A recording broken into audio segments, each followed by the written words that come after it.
E você faz quanto tempo? Bienvenue à tout le monde sur sa chaîne YouTube. Alors, pourquoi il y a une question que tout le monde se pose, que tout le monde me pose la question et je ne sais jamais le dire, je ne sais jamais répondre, c'est pourquoi tu as arrêté de manger du sucre pendant 4 mois. Alors là, il faut vraiment que tu me l'expliques. C'est trop long à expliquer. Où ça a commencé? Comment ça a commencé? Alors, ça a commencé le jour du festival de Cannes. Parce qu'on a été invité au festival de Cannes. Désolé. Ça aussi, on n'a pas raconté. Désolé, hein. J'ai été invitée au festival de Cannes avec lui et grâce à sa tante qui est actrice au Brésil. Et elle a participé du film qui s'appelle Bacurau. Je ne sais pas si vous l'avez vu, mais sinon, vous devez le voir. Et donc, le film a été nominé au Festival de Cannes et on a été invité avec elle. Il a gagné un prix d'ailleurs, le prix Et du oui, jury. il a gagné le prix du jury. Et s'il faut, il va aller aux Oscars. On verra. Alors le jour où on devait aller, c'était le mercredi soir. Lui est parti la veille avec sa tante et avec Cocada. Je ne pouvais pas partir le mardi parce que j'ai cours des divas, que je donne des cours à Toulouse. Et du coup, je ne pouvais pas partir le mardi. Alors, je devais partir le mercredi matin en avion pour les rejoindre le jour même pour aller au festival de Cannes. Et là, Non, pas encore. Je vais à l'aéroport. J'étais en avance parce que j'étais toute seule. Hein, parce que d'habitude, je suis toujours en retard. je vois pas de quoi tu parles. Et je suis arrivée à l'avance. J'ai pris le petit-déj à l'aéroport. Tranquille. Je vais à la porte d'embarquement. J'étais une des dernières parce que j'attends que les autres montent et tout. Quand j'arrive à la porte d'embarquement, madame, s'il vous plaît, carte d'embarquement et pièce d'identité. Et là, c'est le drame. j'avais pas de pièce d'identité. J'avais rien. J'avais pas de passeport, pas de pièce d'identité, pas de permis, parce que de toute façon, j'ai pas de permis. Et du coup, j'ai eu l'angoisse de ma vie. Je savais pas comment ça allait se passer. En plus, bon, c'était avec EasyJet, donc ils sont encore plus embêtants avec toutes ces histoires. Et j'ai insisté, j'étais désespérée, j'ai commencé à pleurer.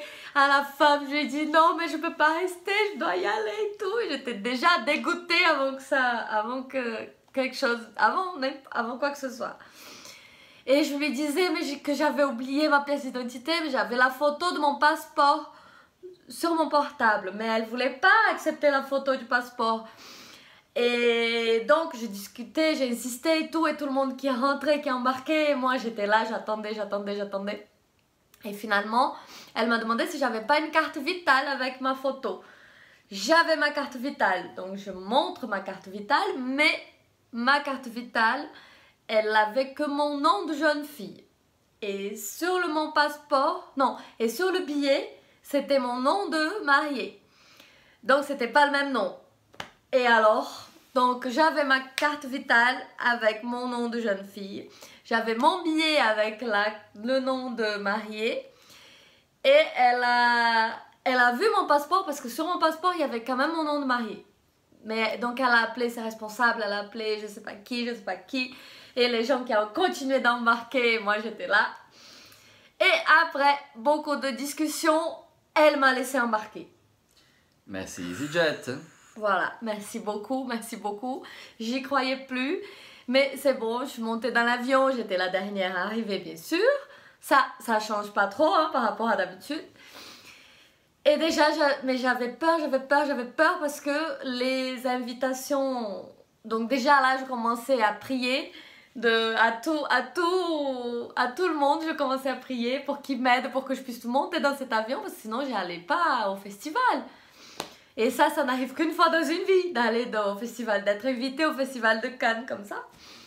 Et donc, je vais dans l'avion. Déjà, j'étais inquiète, mais j'étais soulagée, mais j'étais quand même encore stressée.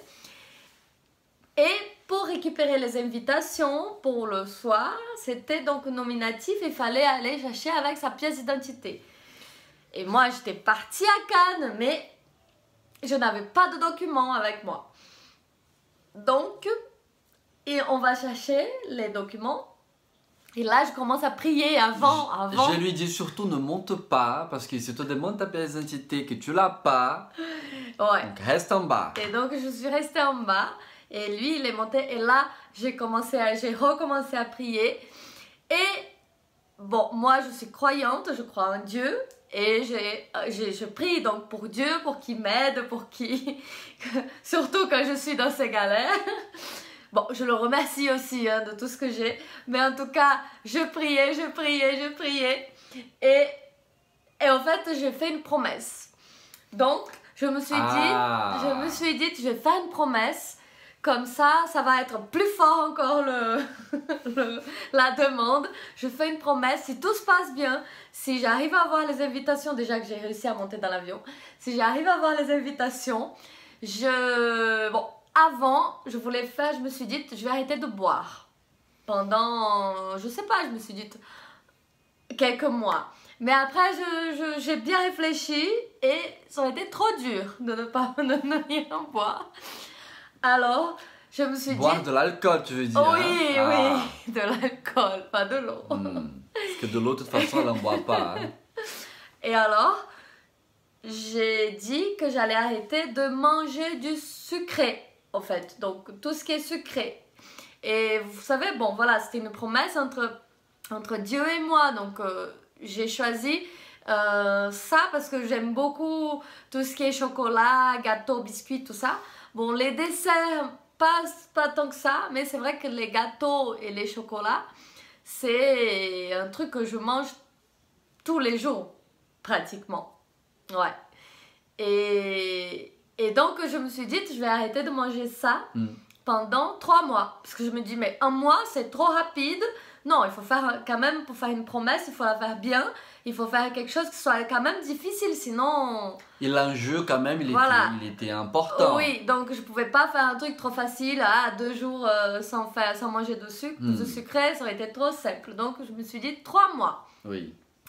3 mois, donc sans manger rien de sucré, donc pas de dessert, pas de sucre, pas de chocolat, juste les fruits. Je me suis autorisée des fruits. Pas de gâteau, pas de... Et les boissons sucrées aussi, tout ce qui est jus ou du sucre dans le thé et tout, c'est tout.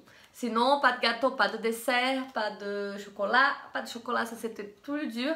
En plus, c'était en été, donc pas de glace, pas de crêpes, rien.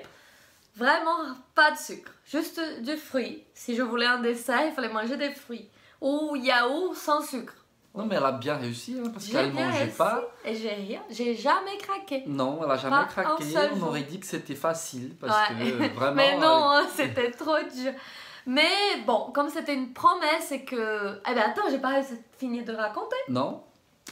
Et donc, il est monté pour chercher les invitations et moi j'étais là en train de promettre... Parce qu'au départ c'était... De négocier et de dire que j'allais arrêter 3 mois de manger du sucré et tout. Si tout se passait bien, si j'arrivais à avoir les invitations pour pouvoir aller au Festival de Cannes. Et là, il revient et il me dit pas de suite, il fait le suspense. Il regarde comme ça et moi j'étais là, alors. Et il me dit pas. Et finalement, il sourit et il me dit c'est bon. On les a eus. Ouais. Et là, c'était bon. Donc j'ai remercié quand même énormément. Mais bon, j'étais déjà engagée avec la promesse, donc j'ai commencé de suite, 3 mois à partir de ce jour-là, sans manger de sucré. Mais il y avait, voilà, tu as bien dit que c'était pas 3 mois. C'était pas 3 mois. Hein. C'était 4 mois. Alors, pourquoi 4? Parce qu'il y a eu une autre histoire un peu juste après ça. C'est que... Toujours pour le Festival de Cannes. Oui, toujours. Toujours. Ça aurait pu faire l'année, hein, je pense. Hein. Mais vous savez que moi, je suis quelqu'un qui fait les choses toujours au dernier moment.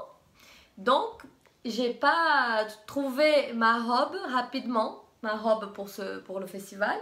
j'allais pas acheter une robe parce que c'était un investissement quand même très gros pour un jour d'une soirée et j'allais pas remettre la robe bien sûr. Donc on s'est dit, je peux la louer. Lui, il a trouvé là le costard, non, Le smoking. Le smoking et tout beau. Il avait Parce déjà qu'il faut réservé. le dire aussi, sur les invitations, tu Oui. as une tenue, tu as un code vestimentaire à avoir. Tenue de gala, je crois. Tenue de gala exigée. Ouais, donc voilà. Donc il me fallait une tenue de gala, un truc que j'allais pas remettre de ma... Enfin, peut-être un jour je devrais remettre pour autre chose, je sais pas, mais en tout cas, je n'avais pas chez moi. Alors j'ai loué la robe, mais la robe, je l'ai louée le samedi soir. Et c'était sur un site internet qui était à Paris, donc la boutique était à Paris, et ils envoient par... en tout cas, c'est très sympa, ils n'ont pas que des soirées de costumes de gala, costumes non, de tenues, ils n'ont pas que de gala, ils ont aussi des tenues de tous les jours, des vestes, des manteaux, des sacs, des accessoires. Et c'est sympa quand on veut s'habiller avec une nouvelle tenue pour une occasion et après ne pas forcément acheter une nouvelle tenue. Donc si jamais, le site s'appelle Ma Bonne Amie. Est-ce qu'il faut le laver avant de renvoyer? Non, justement, c'est ça qui est bien, c'est qu'il y a un tarif. Donc il t'envoie la robe par la poste, tu le reçois, tu l'utilises et tu le renvoies. Donc il y a les frais de retour qui sont déjà inclus. Donc tu renvoies et tu fais pas de pressing ni rien. Donc bon, il faut faire attention quand même à ne pas la salir. Mais c'est trop bien. Donc j'ai trouvé ma robe. Et je l'ai eu au téléphone le samedi soir. Donc elle ne pouvait le poster que le lundi matin. Et donc du coup j'ai payé un supplément pour qu'elle envoie par Chronopost pour être sûre que ça arriverait. Mais le problème c'est qu'on a décidé de l'envoyer directement à Cannes. Parce que si elle envoyait à Toulouse, je risquais de ne pas la recevoir. Et bon, donc elle a envoyé à Cannes. Donc ça veut dire que j'allais essayer la robe que le jour même, l'après-midi. Quelques heures avant de monter les marches. Oui. Et comme j'ai pas essayé la robe, bon, je l'ai eu au téléphone, j'ai donné mes mensurations et donc elle m'a dit que c'est bon, ça irait et tout. J'arrive dans l'appartement et ça c'était après chercher les invitations. Après avoir été chercher les invitations. Ouais, et on arrive dans l'appartement, dans la chambre. Et elle était là, ma robe déjà, elle était déjà arrivée, elle était magnifique. D'ailleurs, elle était trop belle, canon. J'ai trouvé la robe parfaite. Et j'avais les accessoires aussi déjà, j'avais tout. Et il fallait que j'essaye ma robe quand même. Donc j'essaye ma robe. Et vous savez, c'était un tissu un peu comme de la soie. Mais surtout, le tissu, il n'y avait pas d'élastane, c'était pas un tissu élastique. Donc c'est soit elle va parfaitement, soit elle va pas. Donc, je l'essaye et je lui demande de fermer ma robe. Et là, ça coince. Ça coince. Et je respire pas. Et c'est pas au sein en fait que ça coince. C'est là sur la taille là, c'est ça, au-dessous des seins là. Bon, par là sur la taille. Et là ça coinçait, ça passait pas, c'était trop serré. Et je commence à désespérer. Et je lui dis, ah, ma robe me va pas. Mais j'avais pas le choix parce que si je ne mettais pas cette robe, j'avais pas d'autre tenue. Et là, il me dit, non, mais c'est bon, elle va rentrer. Et il faut juste qu'on la mette au moment où tu vas la mettre, on la fermera. C'était juste un peu serré. Et t'inquiète pas, ça va rentrer. Donc je l'enlève. Je lui fais confiance. Mais j'ai quand même peur qu'elle ne ferme pas. Donc, comme j'ai eu très peur qu'elle ne ferme pas, j'ai rajouté un mois à ma promesse. Donc, du coup, c'est ça qui m'a fait rester 4 mois sans... Et oui, parce que du coup, la robe a bien fermé, parce que je ne vais pas faire la promesse si ça marche pas. Donc, comme tout s'est bien passé, la robe, elle a fermé. Ils étaient à 3 pour fermer ma robe. Entre la maquilleuse, la coiffeuse et lui. Tous en train de fermer ma robe. La robe a fermé. Bon, franchement, c'était difficile toute la soirée parce qu'elle serrait beaucoup, surtout quand j'étais assise. Et là, ça serrait encore plus. Debout, ça allait, mais assise, elle était très, très, très serrée pour respirer. Et quand je l'ai enlevée, c'était un soulagement. Mais c'était je ne sais pas combien d'heures après. Mais en tout cas, tout s'est bien passé. Je suis restée, et de là, donc j'ai commencé mes 4 mois sans sucre, sans sucré en fait. Parce que ça, pas sans sucre complètement. Ouais. Je mangeais Sans des fruits, dessert, sans dessert, ouais. Sans dessert surtout. Sans dessert et sans chocolat. Ouais. Mais j'ai bien tenu le coup, j'ai pas craqué du tout. Par contre, il faut dire quand même qu'une fois qu'on a... Parce que quand tu vas à Cannes, tu vas voir la séance du film qui est montrée, hein, tu montes les marches, tu assistes au film. Et quand le film est fini, que tu sors, Cannes c'est souvent avril, mai, souvent mai. Il faisait trop froid. Il fait froid là-bas, il faisait très froid. Et on sort. Donc et ma robe c'était une robe à bustier, donc ouverte et longue avec une traîne. Et bon, donc en bustier, donc tout ça c'était nu. C'était nu. C'était nu. Ouais. Et pas de collant non plus. Hein. Un froid pas possible. Quand on sort, j'essaie de faire le mec galant, de lui passer mon smoking. Il est trop gentil. Surtout pas. Ah non. Non. Tu vas gâcher ma robe. Attends, quand même. Attends, cette soirée-là, il fallait garder la robe jusqu'au bout. Donc j'ai marché dans la rue, dans le froid, comme ça, mais toujours dans ma robe, sur mes talons, avec mon petit sac, avec ma coiffure, ouais, avec élégance, sur les rues, sur la croisette. Sur la croisette. Ouais, voilà. Et j'ai eu ma minute de star. C'est quand je suis sortie du théâtre et il y avait plein de photographes et ils m'ont sûrement confondu avec quelqu'un. Je sais pas, ou ils pensaient que j'étais quelqu'un de connu. Non, ils savent que tu es une vraie star. Ouais. Et ils étaient tous là en train de me prendre en photo, donc il y avait des flashs partout. Et ils disaient, ah, madame. Et moi, je savais pas où regarder et c'était trop marrant, c'était trop bien. Voilà comment je suis restée 4 mois sans manger de sucre. Mais ça valait le coup parce que j'ai demandé quelque chose que j'ai eu. Enfin, j'ai fait, oui, c'est ça. Et j'ai promis, donc j'ai tenu ma promesse.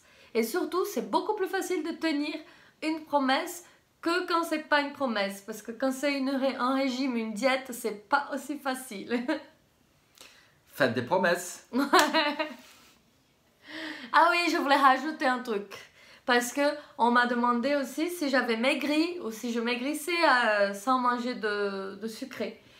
Et alors oui, j'ai un peu maigri, c'est vrai. Et j'aurais pu en fait maigrir plus si je compensais pas le sucré par du salé. Parce que du coup, comme je pouvais pas manger de chocolat ou de gâteau, donc après manger le midi ou le soir, je mangeais des chips.